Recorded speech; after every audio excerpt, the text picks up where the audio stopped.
Assalamualaikum teman-teman, seperti biasa sebelum mulai Mimin mendoakan semoga teman-teman semua selalu dalam keadaan sehat walafiat. Oke, kali ini kita akan melanjutkan Martial Master versi novel bagian 1143. Bagi yang baru bergabung, selamat bergabung. Dan bagi yang belum subscribe dulu lah agar Mimin tambah semangat lagi nih bikin videonya. Oke, kalau sudah kita langsung masuk ke isi ceritanya.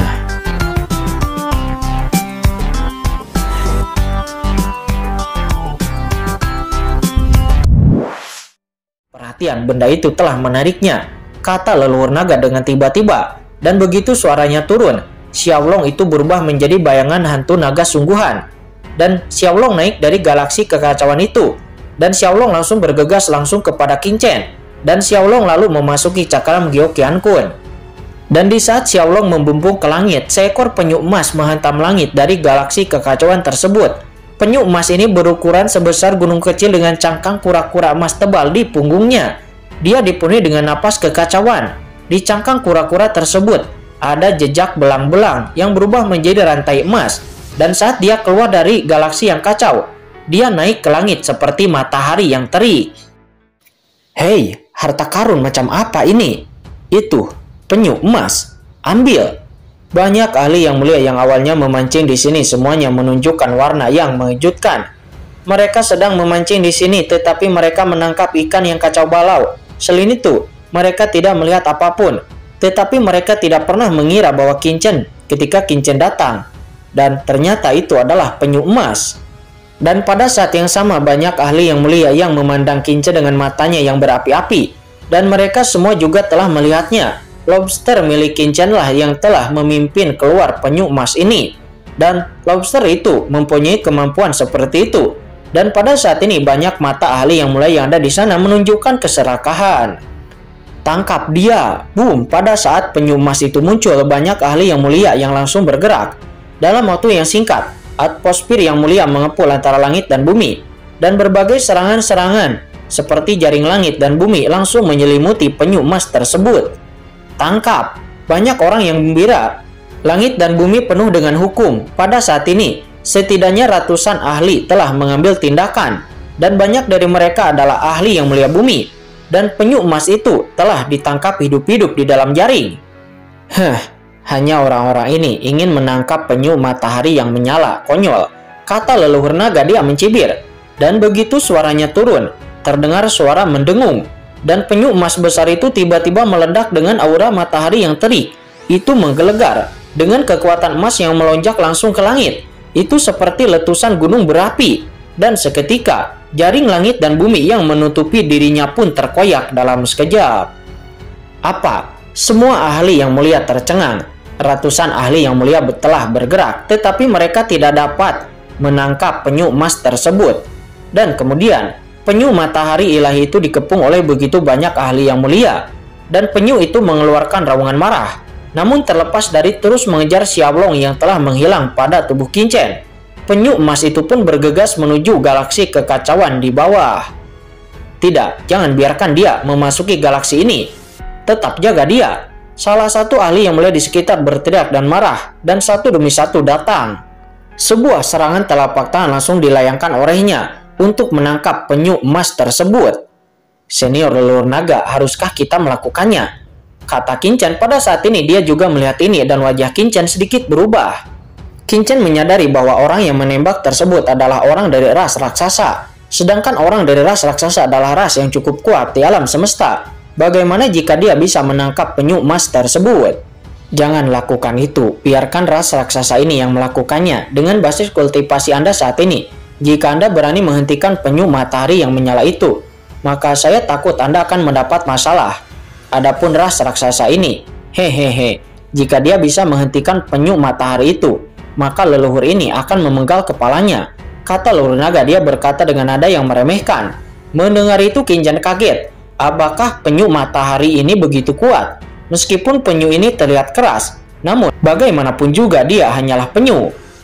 Dan pada saat ini penyu emas itu tiba-tiba langsung menghantam serangan dari klan raksasa itu. Dan sesaat kemudian terdengar suara retakan tulang yang keras. Klan raksasa itu mengangkat tangannya dan dia memaksanya untuk berpisah, dan kemudian dia jatuh ke dalam galaksi yang kacau balau, dan boom, di atas galaksi yang kacau itu ombaknya melonjak dan menggulung gelombang besar. Apa? Semua orang pun segera melihat tangan klan raksasa itu tiba-tiba patah. Itu terpelintir di sana, dan seluruh orang itu meraung kesakitan dan kulit kepalanya mati rasa. Ini, Qin-Chen juga tercengang. Qin-Chen sebelumnya melihat bahwa penyu atau kura-kura matahari itu tidak menggunakan teknik apapun. Kura-kura itu hanya mengandalkan berat badannya sendiri untuk memblokir serangan dari klan raksasa itu. Dan itu saja dapat menghancurkan tangan klan raksasa itu sampai berubah menjadi bubuk. Dan Qin-Chen tidak mengetahui seberapa beratkah kura-kura tersebut. Hei, kura-kura besar dari matahari yang ganas ini begitu besar, saya khawatir dia telah hidup selama beberapa zaman, kata leluhur naga. Dia tiba-tiba tersenyum. Anak manusia, tahukah kamu apa yang dimakan oleh kura-kura besar ini? Kata leluhur naga. Apa itu? Kata Qin-Chen. Dia tidak tahu, jadi dia ingin tahu. Makanan kura-kura ini adalah udara kacau di galaksi kekacauan ini, dan bintang-bintang di galaksi kacau ini.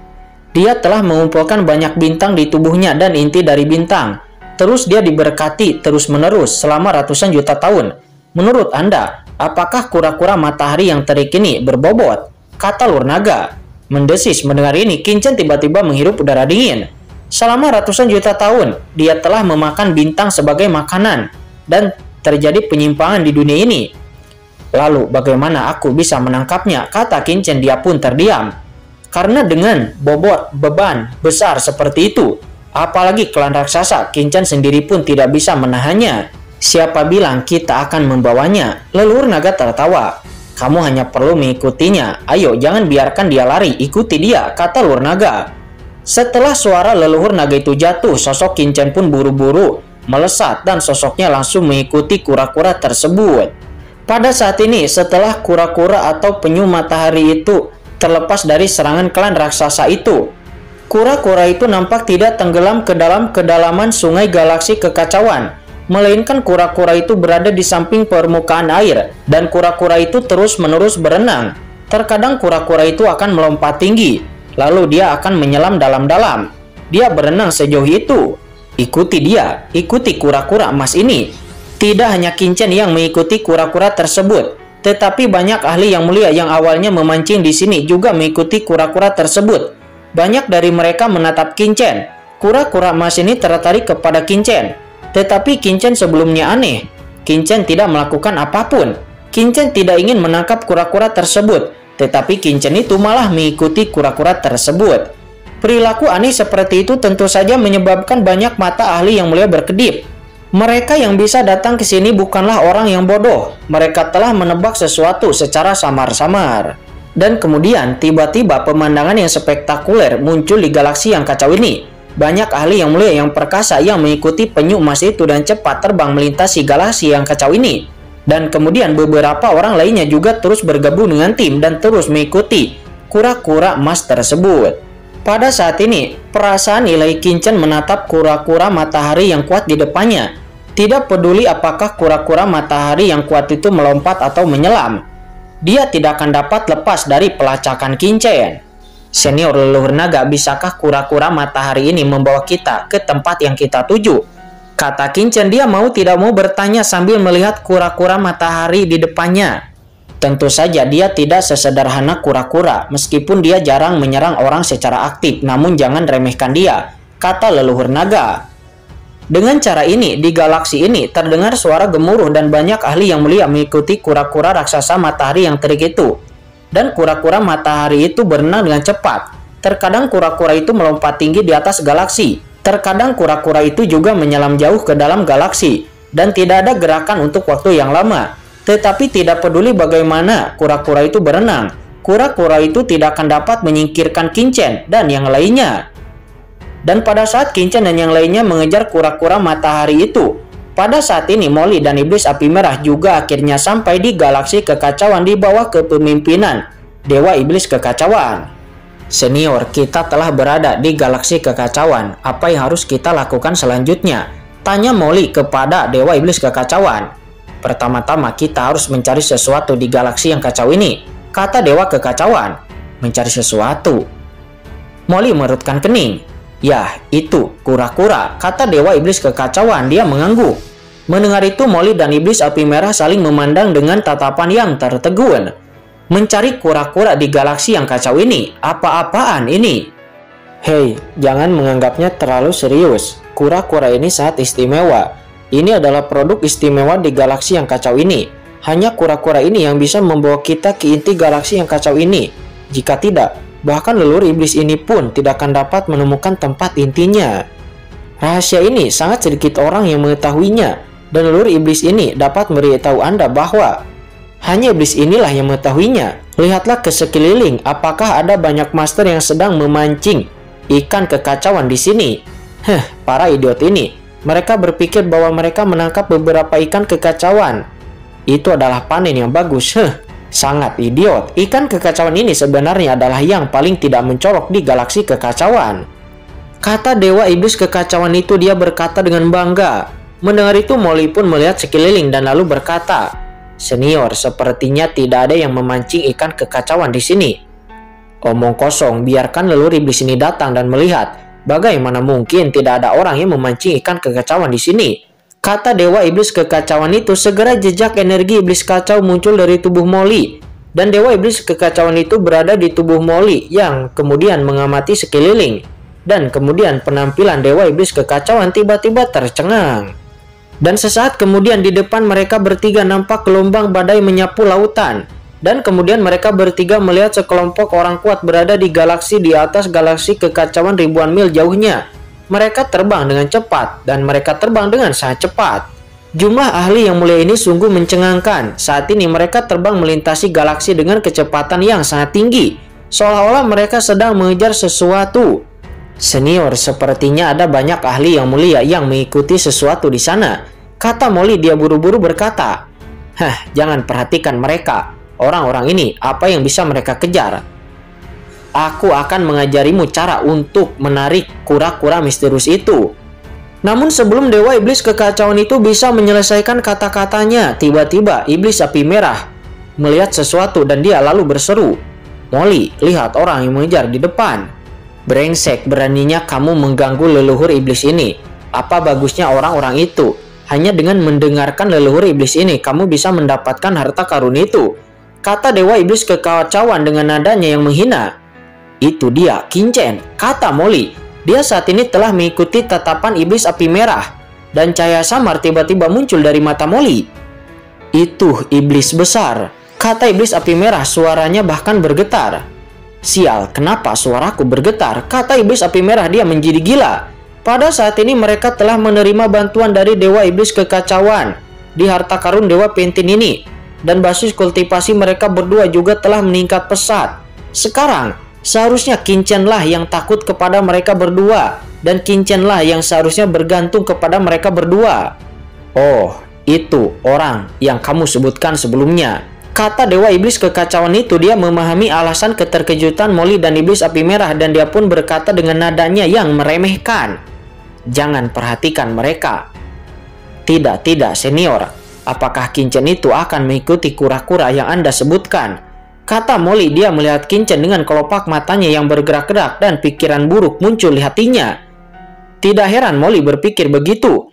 Mulai dari alam rahasia ibu kota selatan kuno di benua Tianwu, atau alam iblis surgawi di negeri 100 dinasti, atau apapun itu, selama berada di alam rahasia, anak Kincen ini seperti membuka gantungan dan dia selalu dapat menemukannya.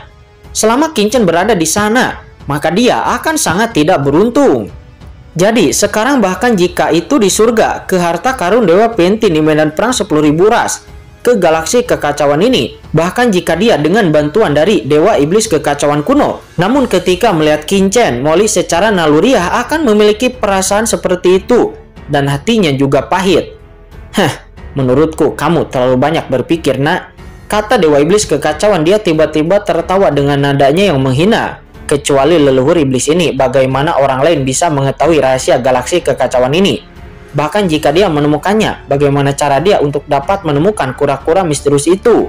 Namun di saat itu, boom, ada ledakan. Ketika Dewa Kekacauan Iblis berbicara, tiba-tiba ribuan mil jauhnya di galaksi kekacauan, Nampak seekor kura-kura emas melompat dari galaksi seperti matahari yang terik dengan cahaya panasnya, lalu kembali menghantam galaksi yang kacau, menyebabkan gelombang yang langsung menyebabkan gelombang-gelombang dari kejauhan. Molly, pernahkah kamu melihatnya? Kata iblis api merah. Dia membuka mulutnya dan warna yang luar biasa muncul di matanya yang indah. Ya, saya juga melihatnya, kata Molly. Dia juga tercengang, ekspresinya kusam. Karena dia juga dapat melihat seekor kura-kura emas sedang dikejar oleh Qin Chen dan yang lainnya. Kalian berdua cepat kejar, kata Dewa Iblis Kekacauan. Setelah itu Molly dan Raja Iblis Api Merah pun tiba-tiba langsung mengejar dan langsung masuk ke dalam badai yang dahsyat. Keduanya pun melesat dan terus-menerus mendekat, dan dalam sekejap mereka sudah mendekati wilayah laut ini, dan pada saat yang sama mereka sudah dekat dengan Qin Chen. Benar saja, di bawah galaksi yang kacau, bayangan kura-kura emas terus berenang dan Qin Chen berdiri dengan bangga di depan semua orang dengan kecepatan yang mencengangkan. Molly dan Iblis Api Merah dengan cepat mendekati bagian belakang tim dan menemukan seseorang seniman bela diri untuk bertanya. Saudaraku, apa yang kamu lakukan? Apa kura-kura emas di depan itu? Kata Molly. Dia bertanya kepada seorang ahli bela diri. Namun ahli bela diri itu pun tidak mengetahuinya dan dia lalu berkata kepada Molly, jika kamu ingin tahu, tanyakan kepada anak naga sejati di depan. Kura-kura ini sebelumnya ditarik melalui lobster dan kemudian itu muncul dan lalu semua orang mengejarnya.